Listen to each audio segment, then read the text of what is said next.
साथियों, हमारे YouTube channel ज्योतिष महिमा राकेश के फलित ज्योतिष पाठ संख्या 83 में आप सभी का स्वागत है। सभी को नमस्ते। कल आपने जाना भाव भावेश कारक की क्या स्थिति होती है, भाव भावेश कारक को आप लोगों ने समझा।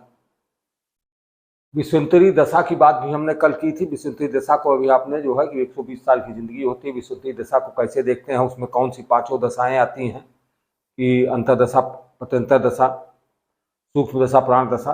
तो पांचों दशाओं के बारे में परिभाषा के रूप में आपने जाना।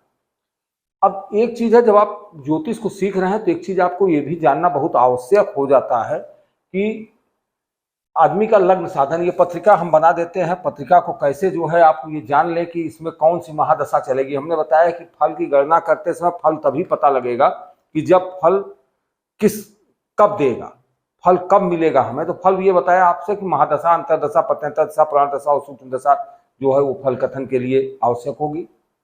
तो अब एक पत्रिका ये आपके सामने मान लीजिए किसी की है, वो पत्रिका क्या है, date of birth 19/10/1961, date of birth हो गया, टाइम ऑफ बर्थ 8 AM सुबह का है, और प्लेस ऑफ बर्थ जो है जौनपुर, ये एक है। उसकी एक पत्रिका भी ये तैयार हो गई, 19/10/1961 की पत्रिका तैयार हुई। उसमें ये ग्रहों का समावेश ये है। इस तरह तुला लग्न की कुंडली है, और तुला लग्न की कुंडली में सूर्य मंगल बुध लग्न में बैठा है, गुरु चंद्र शनि जो है सुख भाव में बैठा है, केतु जो है आपके पंचम भाव में बैठा है, राहु वहां बैठा है, शुक्र जो है आपके 12वें भाव में बैठा है। तो ये आपको पता लग गया। अब इसकी महादशा की गणना कैसे की जाए, प्रश्न यही उठता है, महादशा की गणना। आज हमने शुरू से न लिख के एक चार्ट आपके सामने पूरा तैयार किया है, फिगर तैयार किया है, क्योंकि जिससे समय, क्योंकि एक एक चीज देखते हैं, जोड़ेंगे, घटाएंगे, गुणा करेंगे। ये आप अपनी कुंडली जो है अपना पत्रिका देख लीजिएगा, पत्रिका पे समझते चलिएगा, उसके हिसाब से हमारे साथ साथ अगर आप बनाएंगे और इसको बाद में भी आप करेंगे, इसको आप एक सिद्धांत रूप ले लेंगे तो निश्चित तौर पे आप इसे जो है महादशा का ज्ञान आपको होगा। और इसके बाद आपको अंतरदशा, पत्यंतर दशा, प्राण दशा और सूक्ष्म दशा सभी को हम कैसे गणना की जाएगी, इसको जो है हम गणितीय रूप में भी समझाएंगे। आसान बहुत है, थोड़ा ध्यान देने की आवश्यकता है। ध्यान देने की आवश्यकता यह है कि महादशा की गणना की बात हो रही है, तो एक हमने लिखा, जातक को कौन सी महादशा जन्म के समय प्राप्त होगी, इसका निर्धारण चंद्रमा के भोगांश से होता है। तो ये हो रहा है कि कौन सी दशा निर्धारित होगी, तो कौन सी महादशा जन्म के समय प्राप्त होगी। तो जन्म का समय कौन था, जन्म का समय था 19/10/1961 को 8 AM था। तो उस समय जो है क्या हुआ, एक पत्रिका हमारी जो बनी पंचांग से मिली हमको, ये पत्रिका मिल गई। ये पत्रिका मिली तो उसमें कह रहा है चंद्रमा का भोगांश। चंद्रमा का भोगांश यहाँ दिख रहा है, हमने सबका भोगांश नहीं लिखा है, केवल चंद्रमा का भोगांश लिखा है 27.17 डिग्री। ये चंद्रमा का भोगांश है कि एक, ये आप सभी पहले से जानते हैं कि ये जो एक भाव होता है, एक राशि को क्रॉस करने में एक ग्रह को कितना समय लगता है, 30 डिग्री के समय लगता है। चंद्रमा यहाँ है, यहाँ से इस भाव में आएगा तो यहाँ था चंद्रमा 30 डिग्री क्रॉस हुआ, यहाँ से 30 डिग्री क्रॉस हुआ, इसे 30 डिग्री क्रॉस करता जाएगा तो वो अगले में आ गया। जैसे 27 है तो ये 27-30 हो जाता तो ये यहाँ आ जाता। चंद्रमा यहाँ 27.17 डिग्री पे है। तो अब इसी से हमारा जो है गणना का शुरुआती वो शुरू होता है। अब हमने लिखा था यही वर्ग का चंद्रमा का भोगांश 9 sin पास 27 डिग्री 17 मिनट। तो अब ये 9 sin पास कहां से आया, वो भी आपको समझने की चीज है कि चंद्रमा किस राशि में है। राशियां कुल है 12 राशि, एक एक चीज समझते चलिएगा। 12 राशियां हैं, तो 12 राशि में मेष से लेके मीन तक 12 राशियां हैं। तो कै राशि वो गत कर गया है, कै राशि चंद्रमा क्रॉस कर गया है। तो यहाँ चंद्रमा 10 में है, तो 10 में मतलब 10वीं राशि मकर राशि में चंद्रमा विराजमान है, यानी 9 राशि गत चल चुका है। तो वही 9 साइन पास, कितना साइन पास कर दिया, 9 साइन पास किया, 9 राशियों को गत कर चुका है और 10वीं राशि में ये विराजमान है। चंद्रमा 10वीं राशि में 27.17 डिग्री पे विराजमान है। अब उसी को जन्म के समय चंद्रमा जिस नक्षत्र में होगा उसी स्वामी की प्रथम दशा जातक को मिलेगी। अब जन्म के समय ये नक्षत्र कौन सा नक्षत्र है, ये तो पता लग गया हमको, 27.17 डिग्री का है, 9 राशियों को गत कर चुका है, 10वीं राशि में विचरण कर रहा है। तो कौन सी इसकी होगी, तो वही चीज निकालने को हम जो है क्या कहते हैं, उसको जो है कि महादशा की गणना करना कहते हैं। अब उसे देखिए, सूत्र इसका एक साधारण सा सूत्र है, चंद्र स्पष्ट बटे एक नक्षत्र, यही इसका सूत्र है। तो चंद्र स्पष्ट, तो चंद्र आपका स्पष्ट कितना हो गया, चंद्र स्पष्ट है कि 27.17 डिग्री है और 9 साइन पास है, तो 9 साइन पास 27 और 17 ये आप एक जगह लिख लेंगे। अब एक नक्षत्र का मान, अब यहां हम सभी चीजें, ये जो घंटा ये जो है ये 27 घंटा डिग्री जो होती है 27.17, इसे कला विकला भी कहा जाता है, तो 27 डिग्री जो है और 17 विकला है, तो इसी को घंटा ये हो गया, ये मिनट हो गया, तो इसको मिनट में हम कन्वर्ट कर लेंगे। अब एक नक्षत्र का मान, एक नक्षत्र का मान आप पुराना जब नक्षत्र हमने जो आपको बताया था नक्षत्र के बारे में, तो एक कुल कितने नक्षत्र होते हैं, 27 नक्षत्र होते हैं, और भचक्र जो है पूरा ब्रह्मांड का भचक्र 360 डिग्री का है, तो 27 को 360 से हम जब भाग देते हैं तो कितना आता है, एक नक्षत्र का मान 23.20 डिग्री आता है। वहीं हमने बताया था ये भी कि एक चरण का मान जो आता है, तो एक चरण का मान आता है 3.20 डिग्री, एक चरण का मान आता है।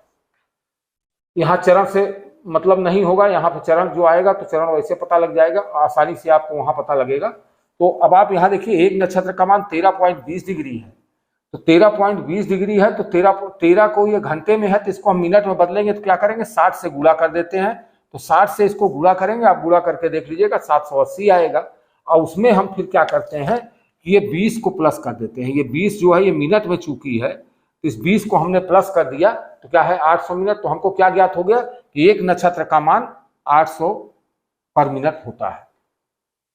अब गणना हम शुरू करते हैं। अभी हमको मालूम हो गया कि नक्षत्र का मान 800 पर मिनट। यहां पे हमको ये मालूम हो गया है कि 27-17 का चंद्रमा है और 9 साइन कर चुका है, 9 10वें में है तो 9 साइन पास कर चुका है, तो 9 साइन पास 27 और 17 को हम यहां पे लिख लेते हैं। अब एक साइन पास करने में कितना समय लगता है वो आपको मालूम हो गया है कि एक साइन पास करने में 30 डिग्री का समय लगता है। कि एक राशि को क्रॉस करता है तो कितना समय लेता है, 30 डिग्री का समय लेता है। तो 30 डिग्री को क्रॉस करने में तो 30 से हमने इसको गुणा किया, तो 9 को 30 से 9 तो 27, 270 आ गया, 270 मिनट ये बन गया कि इतना जो है लगेगा। एक साइन 9 साइन पास किया है तो 9 साइन पास करने में इसको 270 मिनट लगा। 30 से सोचिए 9 3 27, 270 30 डिग्री हर एक को पास करते हुए आया, तो 9 को पास किया 270 लगा।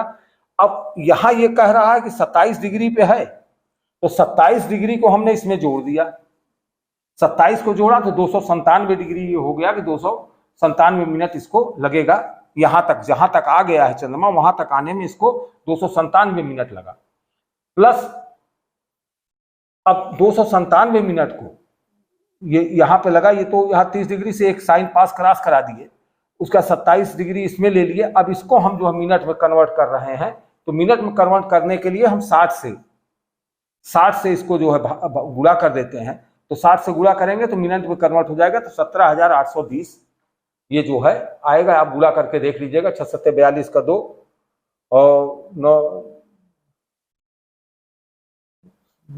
53 9 6 53 53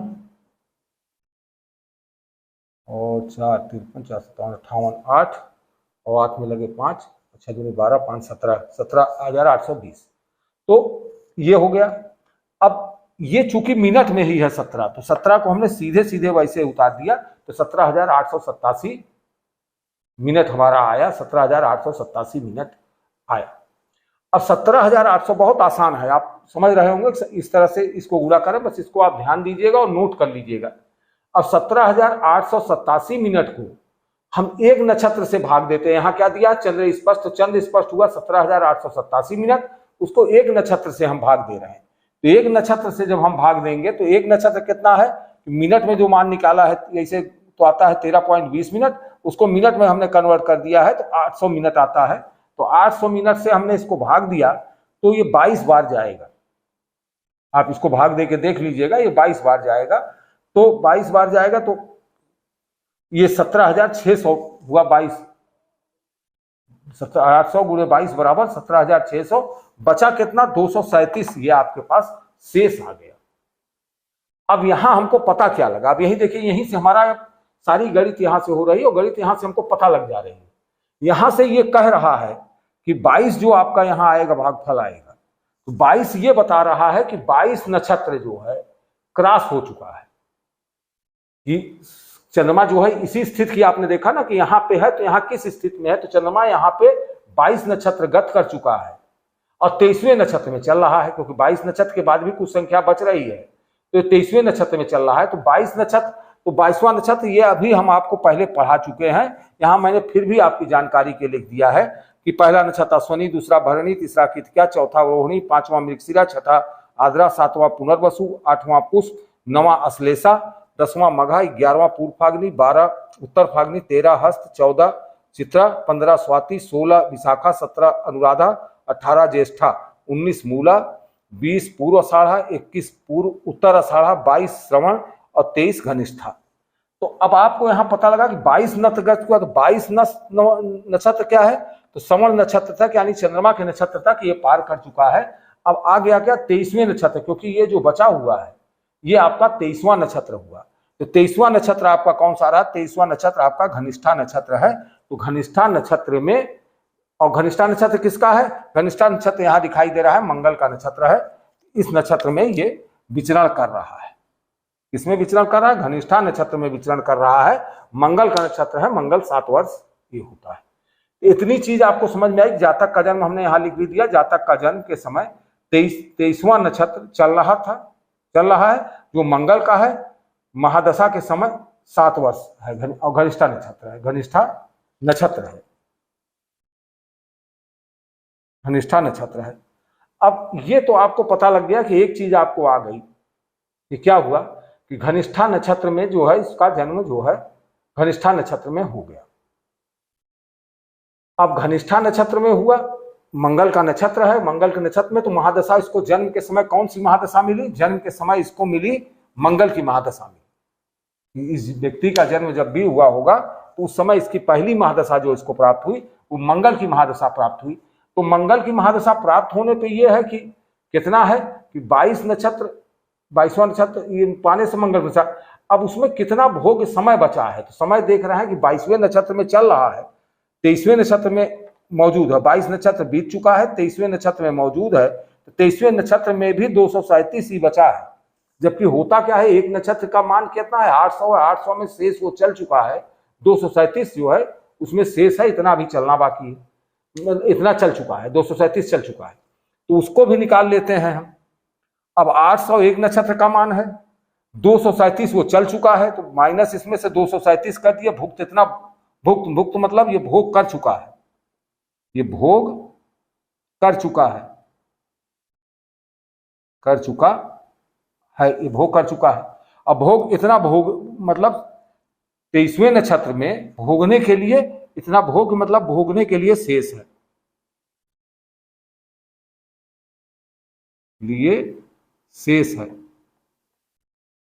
शेष है तो भोगने के लिए शेष है। तो कितना शेष हुआ, 800 में से 237 घटाए 563 जो है हमारे पास शेष है।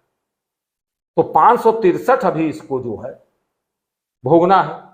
अब इसके लिए बहुत सीधी सी गणित आप लोग 6, 7, 8 में भी पढ़े होंगे, बहुत छोटे क्लासेस में पढ़े होंगे। इसको क्या है कि मान निकाला जाता है कि 800 पे कितने साल का है कि मंगल की दशा जो है 7 साल की है, तो कितना दिन बाकी है वो चीज देखने की बात है। तो क्या आएगा हमारे पास गणितीय, तो 800 पे 7 साल 7 वर्ष, इसको वर्ष कर दें, 7 वर्ष की बात हो रही है। तो 1 साल पे क्या होगा, तो 1 साल पे 7/800 कर देंगे तो हमको 1 वर्ष का निकल आएगा इसका। उसके बाद हमको निकालना कितने का है, 563 का निकालना है कि भोग वर्ष 500 तो इतना अभी भोगना है, इसमें कितना लगेगा, क्या समय आएगा, तो वो हम निकालेंगे। तो 563 को से तो 7 गुणे 563/800 करेंगे कि 4.92625 आएगा। ये आप गुणा करके भाग करके देख लीजिए। अब ये आपका आ गया 4.95 आया। अब ये बता रहा है कि 4 वर्ष 7 वर्ष में से उतना तो भोग कर लिया था। पहली दशा किसकी आई आपकी, पहली दशा आई आपकी मंगल की महादशा आई। वो हमने ये लिखा है कि पहली दशा किसकी मिली आपको, मंगल की महादशा मिली, मंगल की महादशा मिली। और वो भी अब बची कितनी है जो आपको भोगने के लिए बची है, वो 4 वर्ष 11 माह। अब 11 माह कहां से हमने निकाला, ये भी आप देख ले कि यहां हो रहा है 0.92, तो 92 को ये माह है, तो 12 माह का 1 वर्ष होता है। तो इसको हमने जो 92 आया, 92 गुणे 12 कर दिए तो 11.04 आ गया। ये माह को इसको निकाला, इसी को जो इसमें से जो आपको पता 4 तो सीधे सीधे 4 वर्ष ले लिए। माह जो है, माह कितना आ रहा है, माह दिखा रहा है 0.92625 माह। तो इसको माह को जो है हम फिर बदल रहे हैं, जो महीने में बदल रहे हैं, ये दिन में आया ये, तो ये बदल रहे हैं। तो ये 4 वर्ष 11 माह क्यों हुआ कि 0.92 इंटू 12 कर दिए तो 11.04 आ गया। तो 11.04 तो 11 ये माह हो गया हमारा। 11 यहां से हमको माह मिल गया, 11 माह। और फिर ये जो लास्ट में 04 बचा, तो 04 को महीने में दिन 30 के होते हैं, किसी महीने में 30, किसी 31 और फरवरी 28 की होती है। तो वो 30 के दिन हुआ, तो 30 से हमने इसको गुणा किया तो 1.2 आया। तो एक दिन पूरा हो गया और शेष दूसरे दिन में चल रहा है। ये यहां दूसरे दिन में चल रहा है। ये असल में आगे जब हम जोड़ते जाएंगे तो उसमें आएगा। तो यहां तक आप समझ गए होंगे, आपने समझा। अब इसी को देखिए, अब हमको क्या मिल गया, अब हमको मिल गया कि 4 वर्ष 11 माह 1 दिन हमको चलना शेष रह गया। तो अब हमारी दशा किसकी हुई थी, दशा हमको हुई कि 19/10/1961 को हमारा जन्म हुआ। तो 19/10/1961 को जब जन्म हुआ तो दशा किसकी मिली, दशा मिली मंगल की दशा मिली। यहां मंगल की दशा मिली, और मंगल की दशा कितने दिन की होती है, 7 वर्ष की होती है, 7 वर्ष की। अब इस 7 वर्ष में हमने जोड़ा कितना, 4 वर्ष 11 माह 1 दिन। ये यहां पे जो है हमने 4 वर्ष 11 माह 1 दिन इसको जोड़ेंगे तो यहां पे जोड़ रहे हैं। ये दशा मिली थी 1961-10-19, 19/10/61 में ये हुई। इसमें हमने 4 वर्ष 11 माह 1 दिन को जोड़ दिया तो कितना हुआ 1966-9-20। अब ये हमारा आया 20 तारीख 9वां महीना 1966। तो इसको 21 क्यों कर दिया, क्योंकि यहां आप देख रहे हैं कि आगे भी कुछ और है। 1 दिन तो यहां निकला था, लेकिन 1 दिन के आगे दूसरे दिन में चल रहा है, इसलिए यहां 1 प्लस कर दिया गया। तो वो कितना हो गया 21 तारीख 9वां महीना 1966 तक। कब तक चलेगा मंगल की दशा, वो हमने यहाँ क्लियर किया।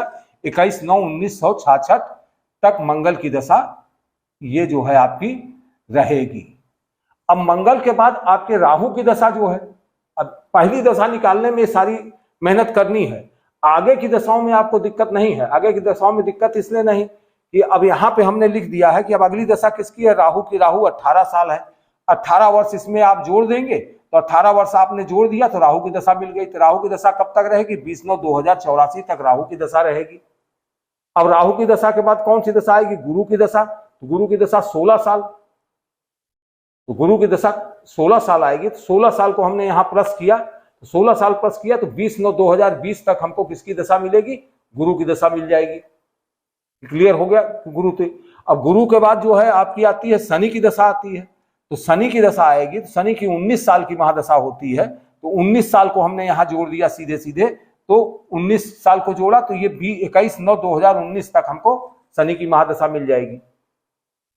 उसके बाद जो है आप फिर आगे बढ़िए, तो यहाँ क्या आती है, शनि के बाद जो है बुध की दशा। बुध 17 साल है, 17 साल को जोड़ दिया गया, तो 17 को जोड़ा गया तो 20/9/2036 तक बुध की दशा हो जाएगी। उसमें फिर जो है केतु की दशा, केतु 7 साल की होती है, 7 साल को जोड़ा गया तो केतु को 7 साल जोड़ दिया गया, तो केतु की दशा कितनी हुई, 20/9/2043 तक हमको केतु की दशा प्राप्त हो गई। उसके बाद शुक्र की दशा 20 वर्ष होती है, तो शुक्र की दशा 20 वर्ष जो है होगी, तो 20 वर्ष इसमें जोड़ दिया तो 21/9/2063 तक शुक्र की दशा प्राप्त हुई।